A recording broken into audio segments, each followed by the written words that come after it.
dari PT Anom Surya Parlindo dan Apotek Sumber Anom. Virus corona semakin merajalela. Mari kita bersama-sama tetap siaga dan berjaga untuk memutuskan rantai penyebaran virus corona. Dimulai dari diri sendiri.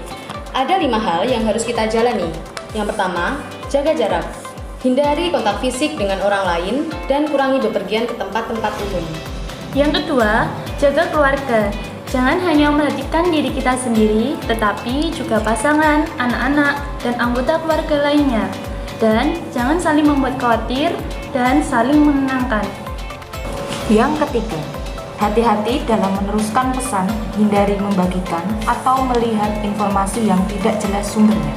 Yang keempat, jaga emosi. Wajar jika takut, tetapi jangan sampai akut. Kurangi mendengarkan berita yang menguras emosi. Pola pikir yang positif mampu menambah imunitas tubuh dan sebaliknya. yang kelima, jaga kesehatan. Hal-hal sebelumnya tidak akan berguna jika kita tidak menjaga kesehatan. Tetap mencuci tangan menggunakan sabun, menggunakan hand sanitizer, dan langsung mandi setelah beraktivitas di luar, olahraga, jaga pola makan, dan pola tidur. Halo, nama saya Dr. Igan Tandio. Dan saya Apoteker Erni. Kita semua saat ini sedang mengalami suatu kondisi yang sangat tidak mudah. Baik untuk masyarakat di Indonesia maupun di seluruh dunia secara global, yaitu masalah coronavirus 19. Saya ingin mengajak semua untuk bijaksana di dalam menghadapi pandemi ini. Mari saya ajak ya untuk sedikit mengetahui tentang bagaimana cara mendiagnosa, cara berpikir tenaga kesehatan, khususnya dokter. Ada berbagai tahapan atau fase yang harus dilakukan untuk menegakkan diagnosa. Sungguh sesuatu yang sangat tidak mudah. Pertama, kita harus melakukan anamnesa, tanya jawab dengan pasien. Kedua, kita harus melakukan pemeriksaan fisik untuk mencocokkan dengan kondisi apa yang ada di anamnesa tadi. Ketiga, dilakukan pemeriksaan tambahan, yaitu pemeriksaan laboratorium, pemeriksaan radiologi, dan lain sebagainya. Nah, dari ketiga hal tersebut, ya, baru kita dapat menegakkan diagnosa. Nah, kemudian baru kita melakukan terapi. Setelah terapi, kita harus memantau ya, hasil dari terapi tersebut. Kemudian setelah kondisinya itu kita pantau, kita harus juga memperhatikan dan memonitor efek samping dari obat.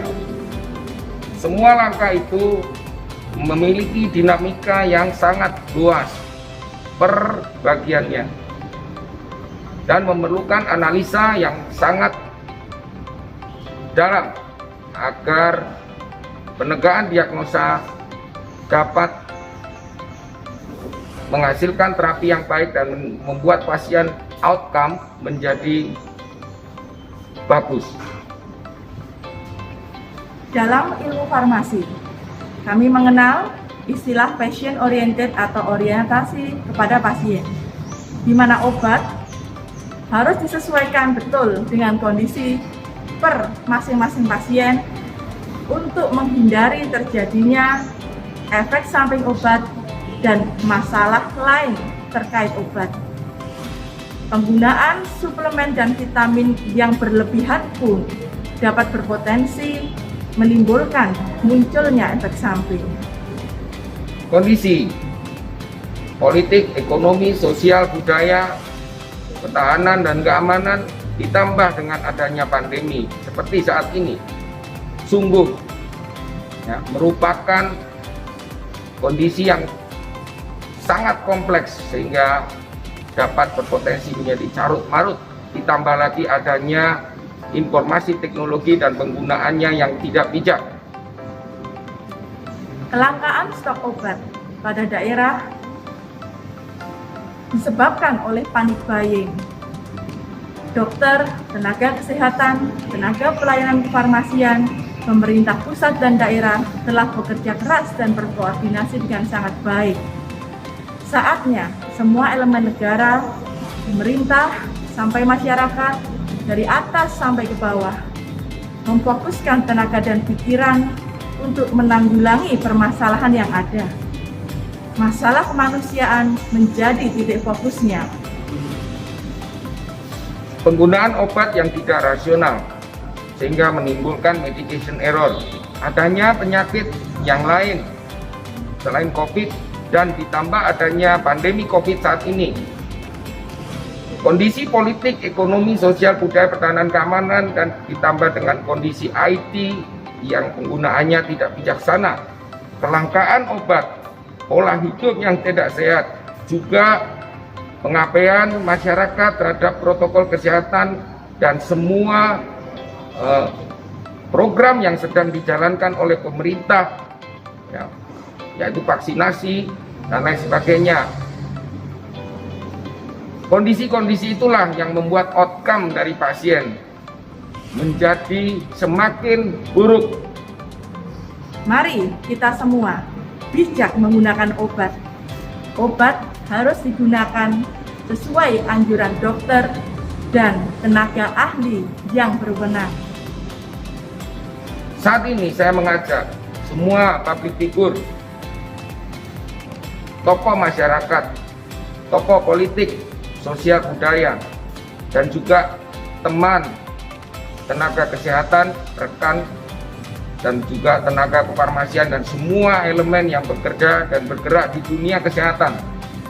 Ya, mari kita memfokuskan diri untuk menyelesaikan masalah pandemi ini. Ya. Dan kita saling bergotong royong, bahu membahu, ya, untuk mensukseskan, ya, agar masyarakat, ya, mencapai kesehatan dan mencapai outcome yang baik. Saya juga mengajak agar kita berhati-hati di dalam memberikan informasi kepada masyarakat, agar informasi ini tidak menjadi simpang siur sehingga membingungkan masyarakat dan mengakibatkan hal-hal yang tidak kita inginkan. Mari kita bijak, ya, di dalam menggunakan teknologi informasi. Saya juga mengajak supaya masyarakat secara seluruhannya, mari disukseskan, mari kita semua mensukseskan, ya, program pemerintah, baik itu prokes, vaksinasi, dan lain sebagainya. Saatnya kita kompak, saatnya kita bergotong royong untuk menuju ke Indonesia yang sukses dan maju. Mari kita bersama-sama bergandengan tangan untuk mewujudkan masyarakat sehat Indonesia maju. Patuhi prokes, jaga diri, sukseskan PPKM, bersama-sama